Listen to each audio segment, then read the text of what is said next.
I'd like to ask you about love. Um, I'm fairly new to studying non-duality, and I started with a psychotherapist who is trained kind of in non-duality, but I didn't know that at the time. I went in to talk about a grief process that I was in, and I had an awakening experience of love. I mean, it was just this merging of just my true essence, and I think this person has impeccable boundaries, so it's not, I mean, there's no sort of risks involved, but I think in that experience of love, I continue to feel alive, and now I'm learning kind of, after having an experience, I'm learning what it is about. But I also wonder, my question though is about, I feel like when I'm in my true self, there's no lacking, and there's really no resistance. I feel like my life has really changed, except in this relationship with who I call my teacher. Like the devotion and gratitude that I feel,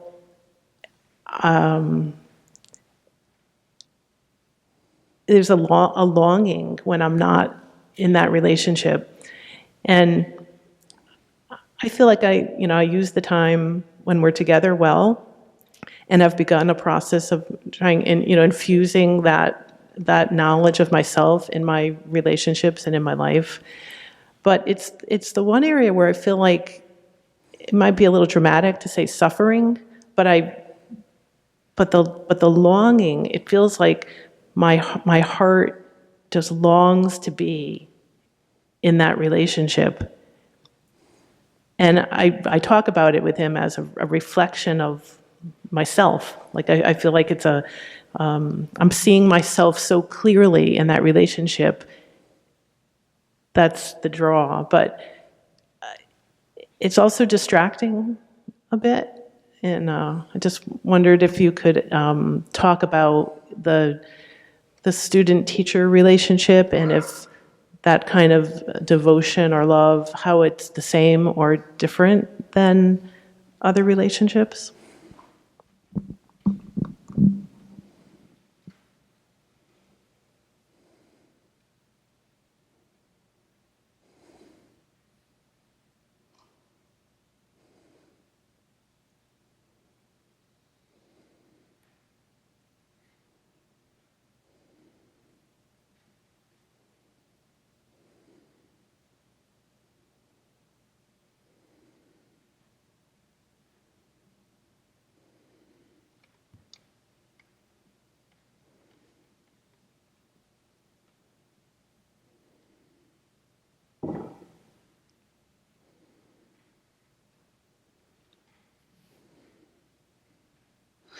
The purpose of a teacher is to liberate us from the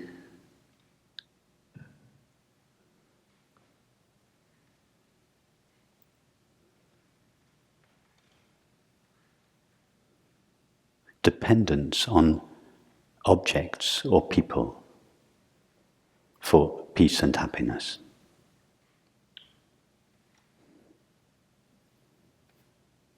So a teacher that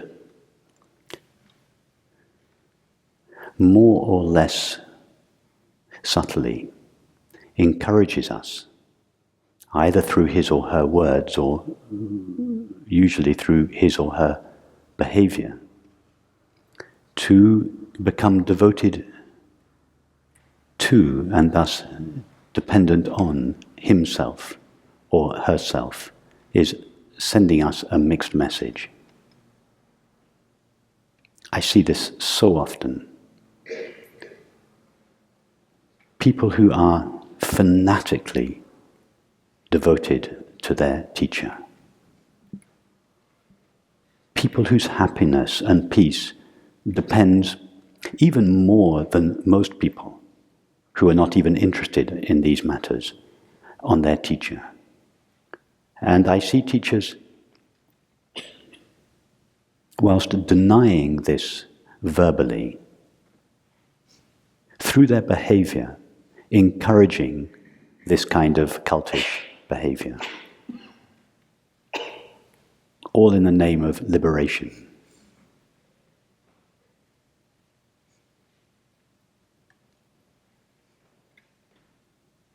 How do you think that devotion to a person can lead you to liberation from the dependence on objects for happiness? Don't fool yourself, it can't.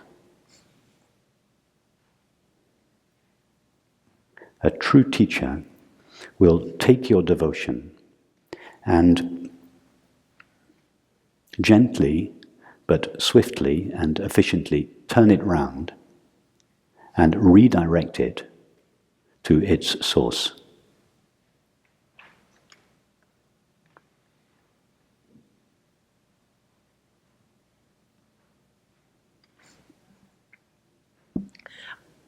I may be the barrier to myself in this relationship. I'm not sure there's anything direct or indirect. Now you're defending your teacher.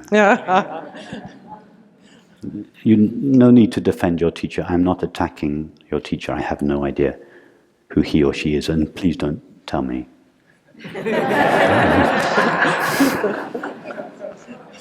Otherwise, it will make it very difficult for me to carry on the conversation, because I don't like to make comments about people personally. And this is nothing personal. I'm not saying this about any particular person. I'm talking about a particular type of relationship, not a particular person.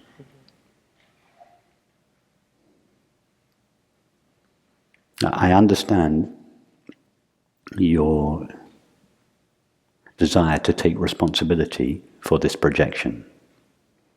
However, the teacher is implicated. When we approach a teacher with great trust and openness and vulnerability. And a teacher has a great responsibility not to take advantage of that trust and vulnerability. It is inevitable in almost all cases that we project our longing onto our teacher. Everyone and everything up until we meet our teacher has let us down. Our parents were not able to provide the happiness for which we longed. Our school teachers, our friends, our companions, our husbands, our wives, our children, our jobs, nothing was able to provide us with the happiness for which we longed. And then the teacher shows up, the last chance. And we invest all our desire for peace and happiness onto the teacher. That is inevitable.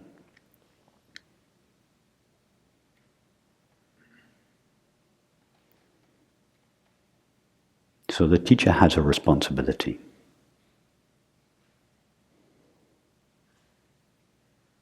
And if someone puts themselves in the position of being a teacher, they have to accept that responsibility.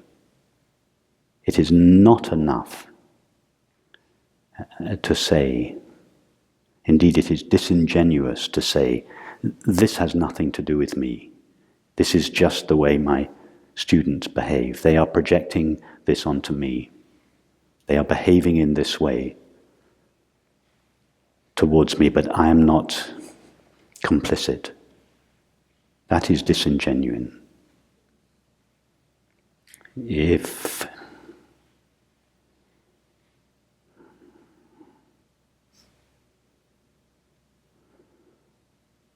Let's take a company, a regular company.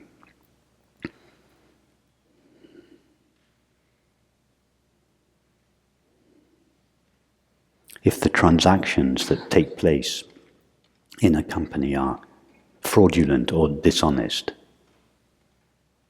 and there is an investigation, the director cannot legitimately say, "This is nothing to do with me. I didn't know about it." It is the director's job to know about it. If there is bullying in a school, it is not legitimate for the head of the school to say, "I knew nothing of this. This is the way the students behave." It is the headmaster's or the headmistress's responsibility. And if you're going to put yourself in that position as a director, a head of a school, a head of an institution, a teacher, then you, by definition, you have that responsibility. And if you're not willing to take that responsibility, you're not fit for the job.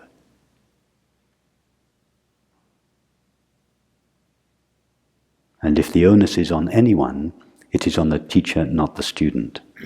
Because the student comes in innocence, openness, trust.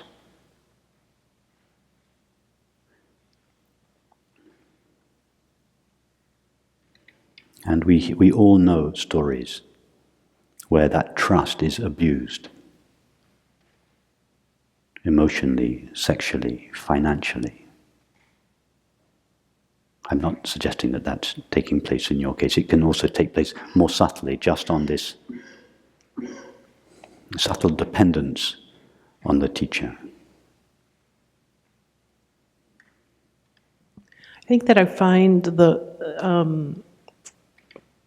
and I might have read this in one of your books, but in your experience with your teacher, but the words that are used and the experience, it just kindles in me this greater, not just love for that relationship, but the love within myself. And it very much feels like that moth that's moving towards the flame. The flame is not your teacher. The flame is yourself. And that the teacher should make that very clear.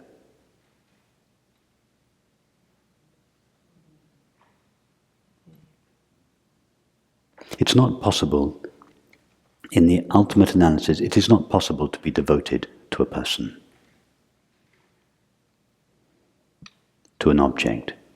If you are devoted to a person or an object, you stand as a subject, separate from the one to whom you are devoted.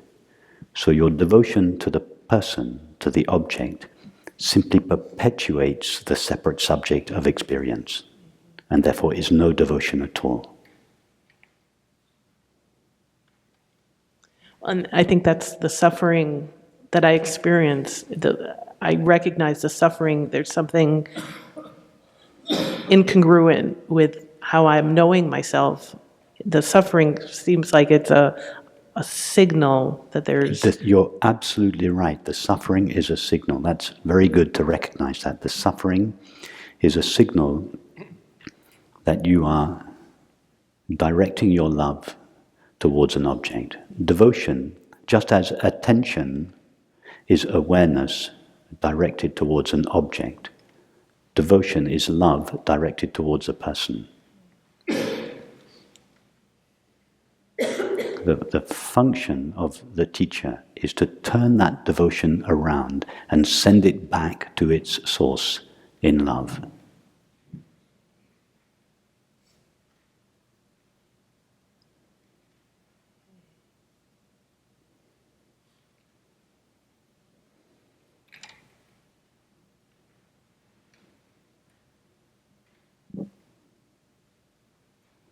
I was talking once with Francis, we were talking about intimate relationships. And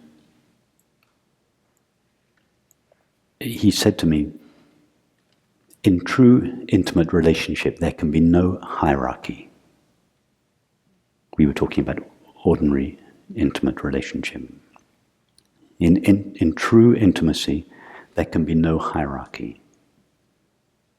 And then he looked at me, and I'll never forget the way he looked at me. He said, "And Rupert, that is true of the relationship between the student and the teacher. For the true friendship to develop, there can be no hierarchy."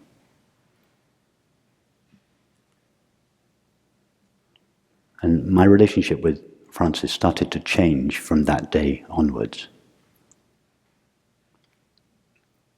I was like you. When I met Francis, he was God incarnate to me.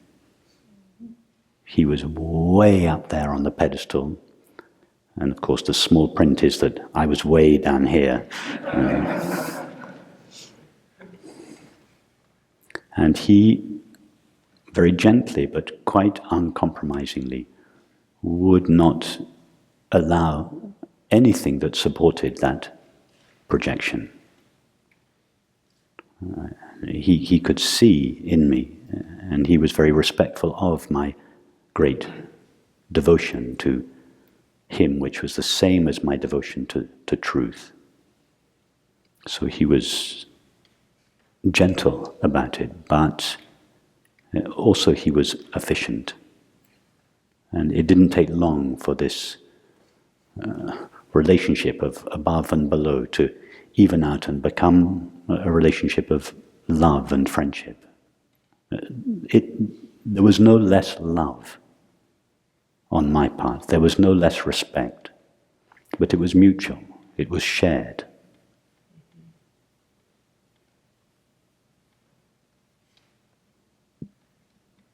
So I'm not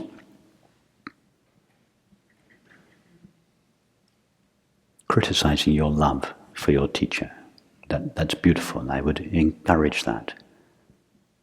And I hope it is reciprocated. But I'm criticizing the dependence on your teacher for happiness.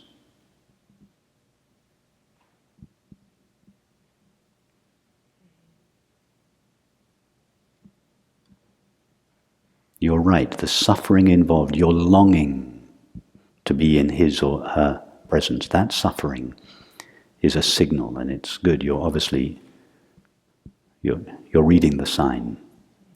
It's a signal that you have allowed your devotion to rest on an object. That will never bring you the happiness for which you long. You have to let that go. That doesn't mean letting the love go, but you have to let the projection go.